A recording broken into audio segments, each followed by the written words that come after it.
අපේ කත්නුරුවේ සිරිධම්ම ස්වාමින් වහන්සේව දෙපා නැමද අද පිළිගන්න අවසරයි ස්වාමින් වහන්සේ.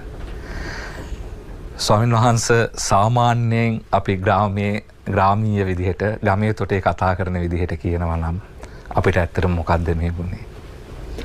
හොඳයි තෙරුවන් සරණයි සියලු දෙනාටම මේ උතුම් වූ පුරපසළොස්වක පුන් පොහෝ දිනේදී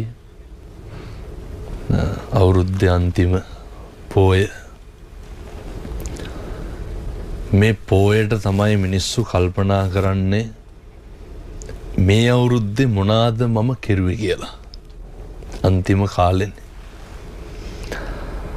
සාමාන්‍යයෙන් මේ පෝය මිනිස්සුන්ගේ අර එදා ඉඳන් හිතපු පතපු විදිහ වෙනස් කරන පෝයක්. කියනවා නේද ජනවාරි 1 වෙනිදා ඉඳන් මම මේ දේ කරන්නේ මෙහෙම හැදෙනවා මෙහෙම වෙනවා කියලා. කොල්ලෝ කියන එකක්ම කියන්නද? එහෙමයි. කොල්ලෝ කියනවනේ බොන්නේ කියලා. මේ ජනවාරි 1 වෙනිදා ඉඳන් මම මේ දේ දැන් කරන්නේ. එතකොට අවුරුද්දක් ඉවර වෙලා අලුත් අවුරුද්දක් ලබනකොට මිනිස්සු උත්සාහ කරනවා සිතුම් පැතුම් පවා අලුත් කරගන්න. මේ අවුරුද්දේ ඔක් කරන්න හම්බෙන්නේ නැහැ. කවදාවත් නොහිතපු විදිහට කාලගුණ විද්‍යා දෙපාර්තමේන්තුවෙන් කොච්චර අනාවැකි කිව්වත් මිනිස්සු හිතාගෙන හිටපු එකක් තියෙනවා.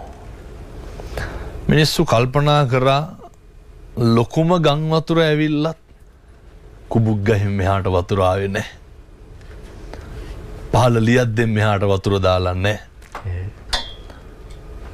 ඒ හින්දා බය වෙන්න දෙයක් නැහැ කියන තැන අපේ මිනිස්සු හිටියා. අපි කොච්චර කිව්වත් මිනිස්සුන්ට කියලා මිනිස්සු ඉවත් උනේ නැහැ කියලා.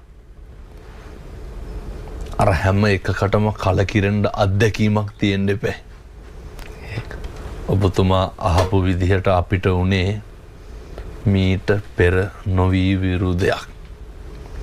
මේ සිද්ධ වුණේ අපිට අත්දැකීමක් තිබ්බ නැති දෙයක්. ඒකයි මෙච්චර ව්‍යසනයක් සිද්ධ වුණේ. භූමිචාලක සූත්‍ර දේශනාවේ බුදුහාමුදුරුවෝ උගන්වනවා මේ පොළොව තියෙන්නේ ආනන්ද හාමුදුරුවන්ට කියන්නේ වතුරේනේ. මේ සුළඟයි වතුරයි එක්කහු වුණාම මොකද්ද වෙන්නේ නැත්තේ? මේ ස්වභාවික ආපදා විපත්ති මේ ඍතුවේ බලපෑම මේවා කාටද වෙනස් කරන්න පුළුවන්? වලගම්බා රජුරුවන්ගේ කාලේ එහෙමයි අවුරුදු 12 බැමින් ක්‍රියාසයතන එහෙම සාගතයක් ගැන ලංකා ඉතිහාස එදා ඇහුවා මිසක්කම් කවද්දා අහලා තියෙන්නේ? එහෙම අපි අහපු නැති හිතපු නැති දේවල් සිද්ධ වෙලා තියෙනවා. සිද්ධ වෙන්නත් පුළුවන් නේ. අර සබා දහමටනේ නොවන අවනත ලවේ කිසිවක් නැහැ. සනාතන දහම. එකට අභියෝග කරන්නත් බෑ. එක දෙයයි කරන්න තියෙන්නේ. මුහුණ දෙන්න විතරයි තියෙන්නේ.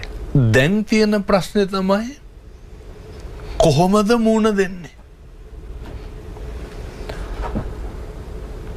පළවෙනිම කාරණය පැහැදිලි කරනවා නම් අපි කොච්චර බණ කිව්වත් මේක අපිට දැනෙන්නේ නැහැ. මාධ්‍යවේදීන් විදිහට ඔබතුමන්ලට දැනෙන්නෙත් නැහැ. සාමාන්‍ය මේ විපතට මුහුණ දීපු පිරිස හැර වෙන කිසි කෙනෙකුට මේක දැනෙන්නේ නැහැ. නමුත් මේ වැඩසටහන් වල ප්‍රමුඛ අරමුණක් තමයි ඒ දැනිච්ච මිනිස්සුන්ගේ හිත හදන එක. පින්නත් සියලු දෙනාම කල්පනා කරගන්න ඕනේ මේ විපත්තිය සිද්ධ වෙච්ච නිසා මම දැන් ඔය පෙරේද පළමුදා රකිල්ල ගස්කඩ පැත්තේ ගියා. එහෙම. මේ විපත්තියේ හානි එකිනෙකට එකිනෙක සාපේක්ෂයිනේ. දැන් බොහෝ පැතිවල කුඹුරු යට වෙලා කියනවා. තවත් පැතිවල ගෙවල් ඉරි තලලා කියනවා. තව ටිකක් ඒක උඩට යනකොට ගෙවල් යට වෙලා කියනවා. ඔහොම ජීවිත දෙක පවුල් ගම්මාන පිටින් විවිධ විදිහට බලපාලා තියෙනවා. බුදුහාමුදුරුවෝ උගන්වනවා අර අහලත් ඇති මේ ලෝකේ හැම දෙයක්ම වෙනස් වෙනවනේ. එහෙම. මොකද්ද වෙනස් වෙන්නේ නැත්තේ? මේ ලෝකේ හැම දෙයක්ම වෙනස් වෙනවා. උන්වහන්සේ උගන්වනවා මංගල සූත්‍ර දේශනාව අවසානයේ අර පුට්ටස්ස ලෝක ධම්මේහි මේ වහලා තියෙනවා අපේ අම්මලා තාත්තලා වුණතන. චිත්තං යස්සන කම්පති. අකම්පිත වෙන්න මහ පොළොව කම්පා වෙලා තමයි මේ හෙල්ලිලා තියෙන්නේ. පුද්ගලයෝ විදිහට අපිට මේ වෙලාවේ තියෙන ලොකු මහయ్య තමයි කම්පා නොවී ඉන්න එක. දැන් ප්‍රශ්නයක් තියෙනවා.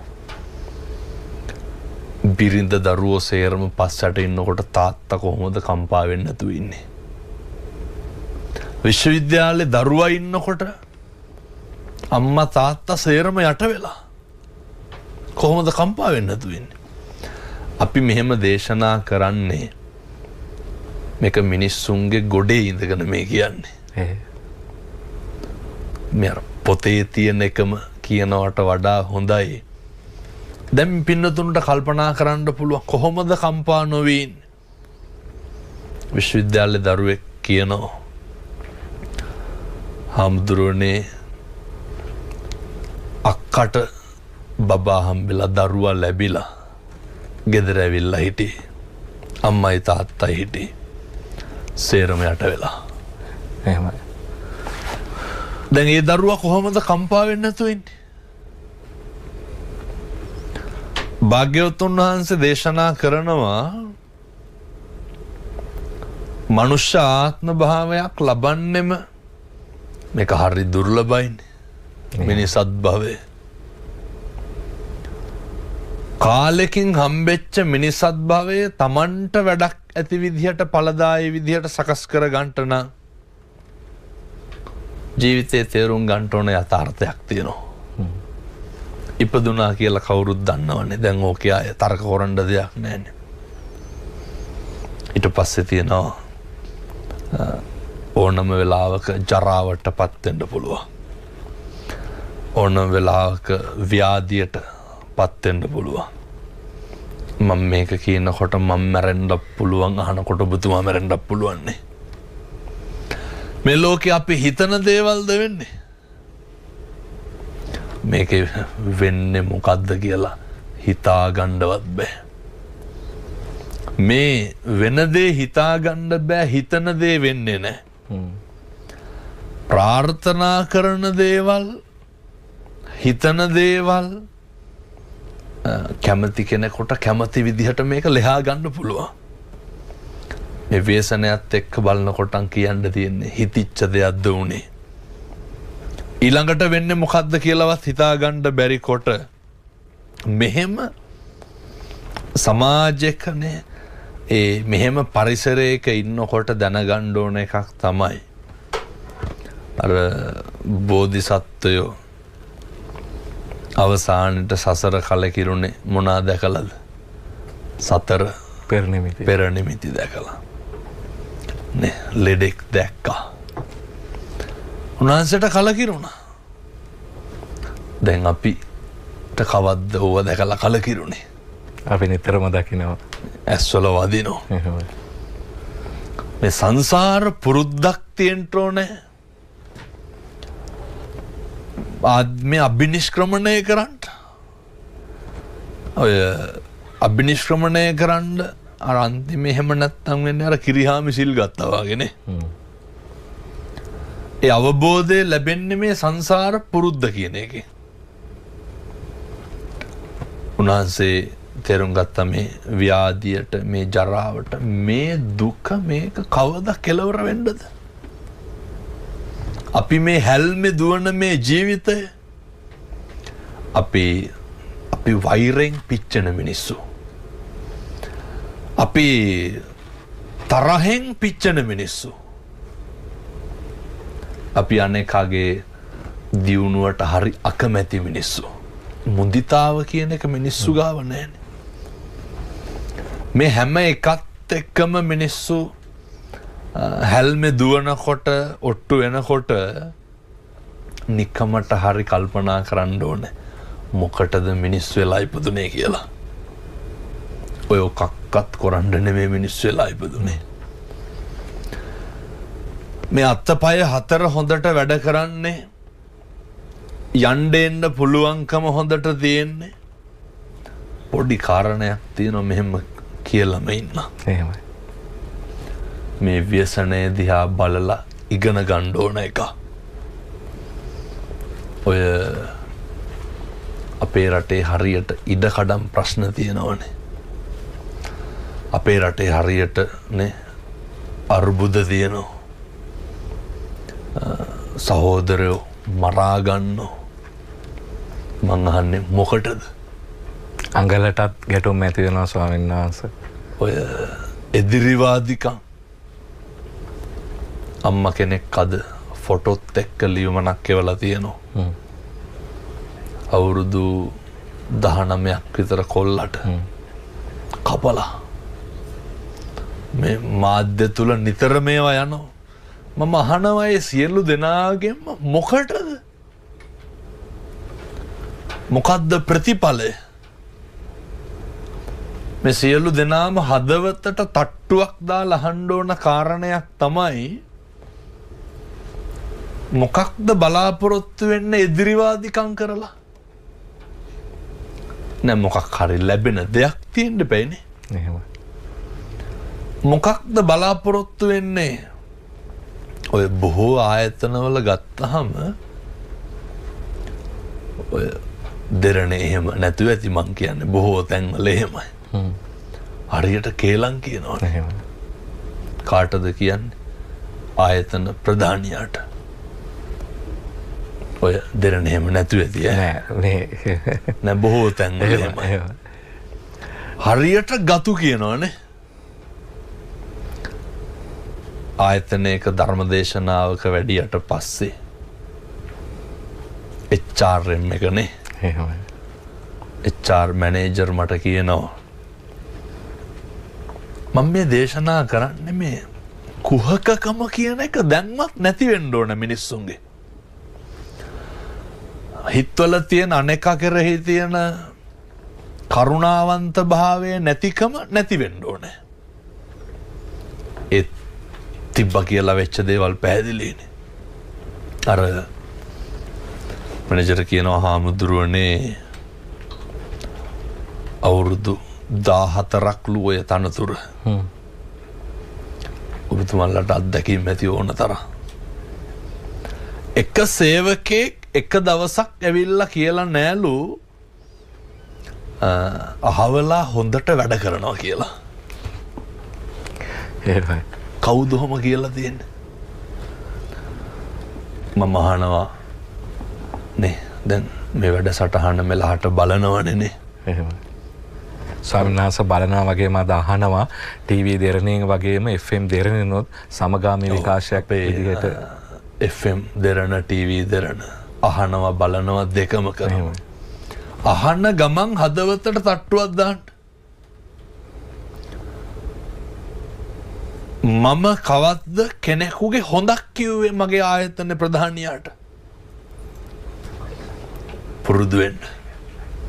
HR මැනේජර් කියනවා හාමුදුරනේ ඔය කබඩ් හතරෙම තියෙන්නේ නිර්නාමික පැමිණිල්ලලු. මොනවාද? කවදාවත් කිසිම කෙනෙක් පුරුදු වෙන්නේ නැහැ අනේකව අගය කරන්නනේ. මිනිස්සු හරි කැතයි. මිනිස්සු පුරුදු වෙන්න ඕනේ අනේකට හරියනකොට සතුටු වෙන්න. එහෙමයි. අනේකට උසස් වීමක් ලැබෙනකොට ඒකට උඩගෙඩි දෙන්න පුරුදු වෙන්න ඕනේ. ඒකට අකුල් හෙලන්න කවදාවත් නරකයි. සමහර උදවිය ඉන්නවා ඔය රැකියාව විදිහට මනුන්ගේ දේවල් හොයන්නේ. ඕක නවත්තලා දාන්න. මනුස්සයෙක් වුණාම පුළුවන් මේ හරි අස්තීර අවිනිශ්චිත ලෝකයකනේ අපි ජීවත් වෙන්නේ. අර දැක්කද පහුගිය දවස්වල අර ඉන්දියාවේ අර ගුවන් යාන අනතුර. එහෙමයි.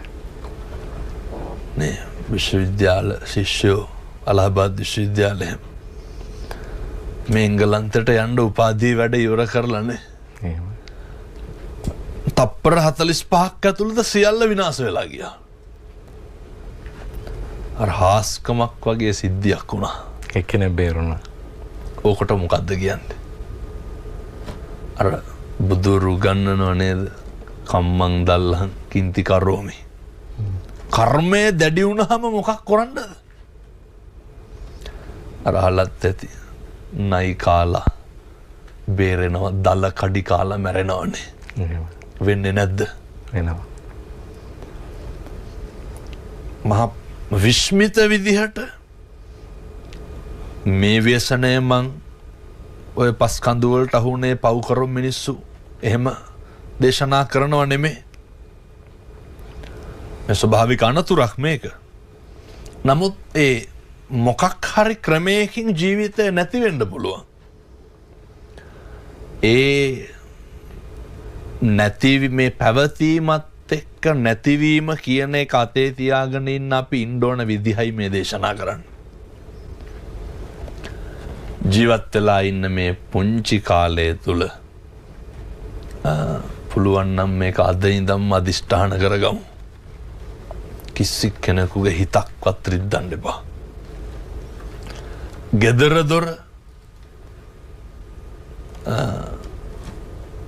අනෙක්ගේ හිතක් රිදෙනවා නම් තෝ කියලාවත් කතා කරන්න එපා. එහෙමයි. මේ බුදුරු ගන්නන්නේ. වාචාය සංවරෝ සාදු. මොකක්ද මිනිස්සෙකුට තියෙන්න ඕන? ඒ වචනේ සංවරකම හරියට බලපානවා මේ ආත්මේ ශික්ෂණයට. කෙනෙකුගේ හිතක් රිදෙනවා නම් කුණුහරුපයක්වත් කියන්න එපා. පුරුදු වෙන්න. ගෙවල් දොරවල් වල ඉන්නකොට මේ අවිනිශ්චිත ජීවිතයක් නෙමෙයි ගෙවන්නේ. එහෙමයි. එක තප්පරෙන් කෙස් ගහෙන් මේක මිස් වෙන්න පුළුවන් නේ, නැති වෙන්න පුළුවන්. ඒ මෙහෙම දේශනා කරන්නම හේතුව තමයි අද ඒ මරු පින් කරගන්නේ කුම්මටද කුසලට කම්මැලි වන්නේ. පොඩි වෙලාවක් ඇතුළතවත් අනෙකට වේදනාවක් අනෙකට ප්‍රශ්නයක් වෙන්න දෙන්න එපා. මොකද පින්නතුනේ ඔය මිනිස්සුන්ට සැකය කියන එක ඇති වෙන්නේ කවුරු මතද? ඔබතුමාට කවදාවත් ඔබතුමා ගැන සැකයක් ඇති වෙලා තියෙනවද? ඔය එළියට ආවට පස්සේ ගෙදර දොර වහලා දාවේ ලොක් කරලා දාවේ කියන සැකය ඇති වෙලා ඇති. එහෙමයි. කුස්සියට ගියාට පස්සේ මොකටද ආවේ කියලා සැකයක් ඇති වෙලා ඇති. එහෙමයි. හිත කැළඹුණේම කවුරු ගැන සැක කරලාද? අනිත් අය ගැන සැක කරලා. මොකටද? කාලෙකින් ලැබපු මනුෂ්‍ය ආත්ම භාවය මිනිස්සු හරියට කලබල වෙන්නේ හරියට නේ කනගාටු වෙන්නේ මුළු ජීවිතේ පුදුම විදිහට අනුන් ගැන හොයනවා. අනුන් ගැන හොයලා පව් කරගන්න අකුසල් කරගන්නවට වඩා හොඳයි අනුන් ගැන හොයලා කුසල් කරගන්න පුළුවන්. අනුන් ගැන හොයලා පින් සිද්ධ කරගන්න පුළුවන්. අනුන් ගැන හොයලා පින් සිද්ධ කරගන්න පුළුවන්. ඔය මම මේ කාරණේ මෙහෙම දේශනා කරන්නත් හේතුවක් තියෙනවා. දැන් අර චක්‍රය වෙනස් කරනවට වඩා ඒකෙම ටිකක් හොඳ පොටක් පාදලා දීපුවාම හරිනේ. එහෙමයි. කොරණ එකනේ අනුන් ගැන හොයන එකනේ තියෙන්නේ. දැන් සමහර විට බොහෝ ආයතනවල හැටි මම මේ කියන්නේ දෙරණ ගැන නෙවෙයි හොඳේ. දෙරණ එහෙම නැතුව ඇති. අපිත් එක්ක වැඩ කරන කවුරු හරි සමහරට ස්පිරිතාලේ සති ගණන් ඉඳලා දන්නේ නැහැනේ. ආරංචි වෙන්නේ නැහැ. එතකොට අනේකගේ යහපත අනේකගේ ගුණය කිව්වොත් මොකද වෙන්නේ? දැන් උදාහරණයක් විදිහට දැන් ඔය නිවන් මඟ අහුරන ප්‍රබල කාරණයක් නේ ව්‍යාපාදේ. කාමච්ඡන්ද ව්‍යාපාද. ව්‍යාපාදේ නඩත්තු වෙන්නේ කේන්තියත් එක්ක. කවුරුන්ද අපි වැඩට එනවා. මම මේ බොහොම පැහැදිලි තේරෙන සරල විදිහට කියන්නේ. වැඩට එනකොට ඔබතුමා වැඩට එනවා කියමු කොහෙට උදේ. ඔබතුමා මේකට ගොඩ වෙනකොටම අර රවණ වනේ කියන්නේ බුම්මගෙන ඉන්නවා කියලා කියන්නේ. ගොඩ වෙනකොටම කවුරු හරි ඇතුළේ එක්කෙනෙක් බුම්මගෙන හිටියොත් ඔබතුමාට සතුටු දැක්ක ගමන් සංක මහත්තයා ගුඩ් මෝර්නිං කිව්වොත්ද සතුටු? ගුඩ් මෝර්නිං කිව්වොත් සතුටුයි. ඒක අපි කියන්න කලින් අනෙක කියනකොට අපිට අර පොඩි සෙලිබ්‍රිටි ගතියක් එන්නේ නැද්ද?